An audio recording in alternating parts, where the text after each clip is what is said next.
Ever since it was first announced at the 2016 CinemaCon, the Emoji Movie has been widely ridiculed by genre audiences for its subject matter and how it seems an obvious ripoff of Wreck-It Ralph and the Lego Movie. Quite a few are even rooting for the movie to fail, which may be in part due to the perception that Genndy Tartakovsky's Popeye was cancelled in favor of bringing an Emoji Movie to the masses.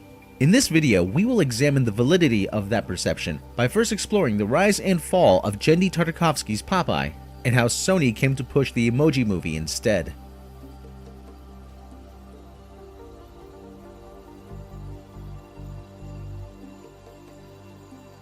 While his resume is an extensive one, the Russian-born animator Genndy Tartakovsky is best known for creating animated series like Samurai Jack, Dexter's Laboratory, and Star Wars: The Clone Wars, and for directing the Hotel Transylvania movies for Sony. Popeye first appeared as a guest character in the King Features daily comic strip Thimble Theater on January 17, 1929, and quickly became the strip's lead after that. Popeye's popularity would explode after Max Fleischer adapted the Thimble Theater characters into a series of Popeye the Sailor's theatrical cartoon shorts from 1933 onwards. Over the years, the character would also appear in comic books, television cartoons, and the 1980 live-action film directed by Robert Altman starring comedian Robin Williams as Popeye. But like many characters that became popular during the 1930s, Popeye has since fallen out of the limelight.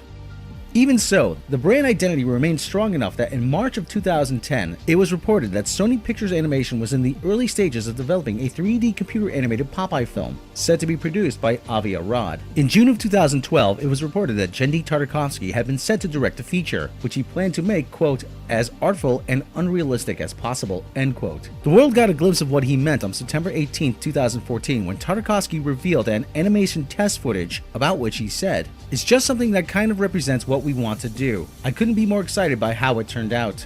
Tartakovsky wasn't the only one excited. Online audiences who saw the test footage reacted with enthusiasm, and the genre media praised the footage. From the leaked Sony emails, we learned that Sony actually do keep track of online response, and the positive reception was well received within Sony.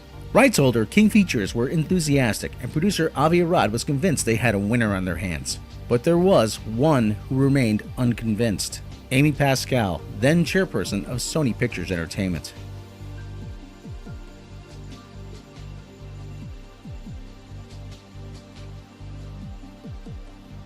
Seemingly not swayed by the enthusiastic public response that Popeye was the direction that the animation studio should go next, Pascal reached out to Phil Lord of the Lego Movie fame to get his opinion. He responded, quote, "Glad people are responsive to it. Genndy is a genius," end quote. After some general comments on the animation style, he then asked, "What does marketing think of the brand's awareness?" which may have been Pascal's primary concern. In an email dated September 23, 2014, then executive producer of Walt Disney Studios Motion Pictures Taiwan division Ken Yu gave Sony his feedback on the script. He criticized it for effectively being a prequel, some of the jokes for being dry, having poor character development, and for having a weak ending, which in his opinion meant it would only work for preschool kids. In an email dated November 6 of 2014, the result of a number of focus studies were presented. These found there were near universal brand awareness, but there was confusion about the contemporary take on a prequel, and heavy emphasis on the importance of humor. The recommendation was that more research should be done to identify what story would be the most compelling for audiences. At this point, development on Popeye appears to have slowed down considerably. In a November 13th email to Amy Pascal from Bob Osher, the head of Sony Animation, he wrote that Tartakovsky was concerned that unless Sony moved ahead soon, their commitment to him and Popeye wasn't strong. Tartakovsky further opined that the kids in the focus group were strong, and worrying about a general audience who rarely attend animated features is misguided. They will come if the movie is funny and sticks to its DNA. Shortly after this email, the Sony hack happened, and the powers that be had other matters to worry about. Unfortunately, we don't know what happened behind the scenes after that, but Popeye never got back on track. A few months later, on Friday, March 13th of 2015, it was announced that Tartakovsky had left the production. He later told The Wrap that, "We made a version that we were happy with, and the studio didn't like that version. It's still a mystery for me that they didn't like that version. They wanted to do Popeye for the brand recognition, and I loved the character and grew up with it, so there was a tug of war. They wanted it really updated, and I can only update it a little before it isn't Popeye anymore. To be truthful, it was in the middle of the Sony hack and the studio was really struggling. It was just really bad timing." In the aftermath of the Sony hack, Tom Rothman replaced Amy Pascal as Sony Pictures chairman, while Christine Belson was brought in from DreamWorks to replace Bob Osher as the head of Sony Pictures Animation. While the announcement that Tartakovsky was off the project came after Belson had taken over Sony Pictures Animation, Popeye stalled for months before on Pascal's watch, and the Emoji Movie wouldn't enter the fray for months to come.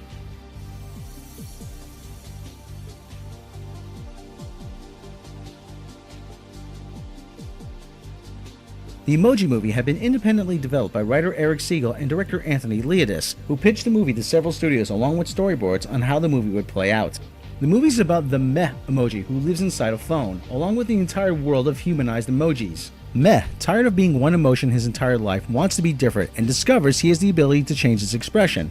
After screwing up one day when he is called up to his duty, he is exiled to the Loser Lounge for misfit emojis. He then sets out on a journey to find himself. While the movie seemingly has similarities to Wreck-It Ralph, Inside Out, The Lego Movie, and many, many more, director Tony Leonis claims he was inspired by Toy Story first and foremost. Himself openly gay, the director identified with the theme of being different in a world that expects you to be one certain way. Sony, Warner, and Paramount entered a bidding war to make the movie, but of the three, Sony wanted it more, as Tom Rothman gave Christine Belson the go-ahead to aggressively pursue it. In a deal worth nearly 7 figures, Sony Pictures Animation won the pitch. Emphasis on the pitch. The emojis are public domain, meaning anyone can make an emoji movie. To prevent anyone from actually doing so and beating them to the finish line, the movie was fast-tracked. Despite being initially hesitant, Tim Miller finally agreed to take on the role of Meh after meeting the director. Later in the process, while the movie was in post-production, Patrick Stewart was announced as the voice of the poop emoji, which is why his voice is not the one heard in the first trailer.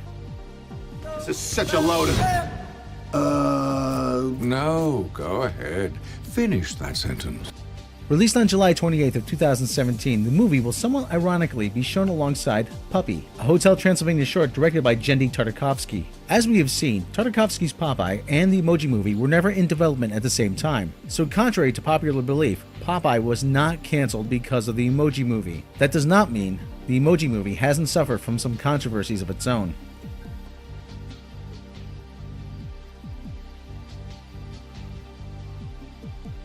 The Emoji Movie became tied up in a fray between Sony Pictures and Texas private equity fund Lone Star and its subsidiary L-Star Capital. Sony and Lone Star agreed on a multi-year slate financial deal, but after the departure of former Sony film chief Amy Pascal and Sony Entertainment CEO Michael Linton, who brokered the deal, the two parties began to develop a serious disconnect personally and financially. 3 years later, after a string of flops, dispute over Ghostbusters, and a disastrous meeting in which Tom Rothman plunked his feet on the desk of Lone Star's president, the deal fell apart on July 17th of 2017. Right before Lone Star were supposed to fund 25% of the Emoji Movie's estimated $50 million budget. Unless another undisclosed financier was found at the last minute, Sony would have to pay the difference. That increases their risk in the event the movie underperforms, but the reward correspondingly increases if the movie should prove to be a hit, which is in no small part down to their own marketing of it.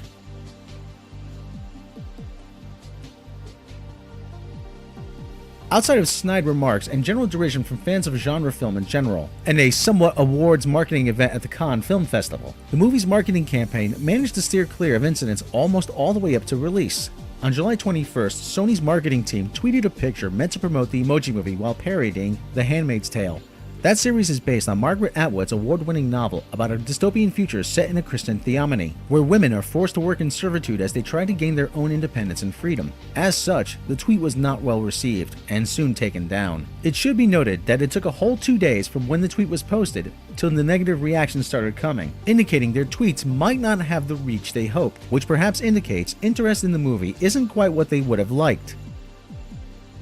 Be sure to let us know what you thought of the Emoji Movie, and if you would rather see Tartakovsky's Popeye in the comments.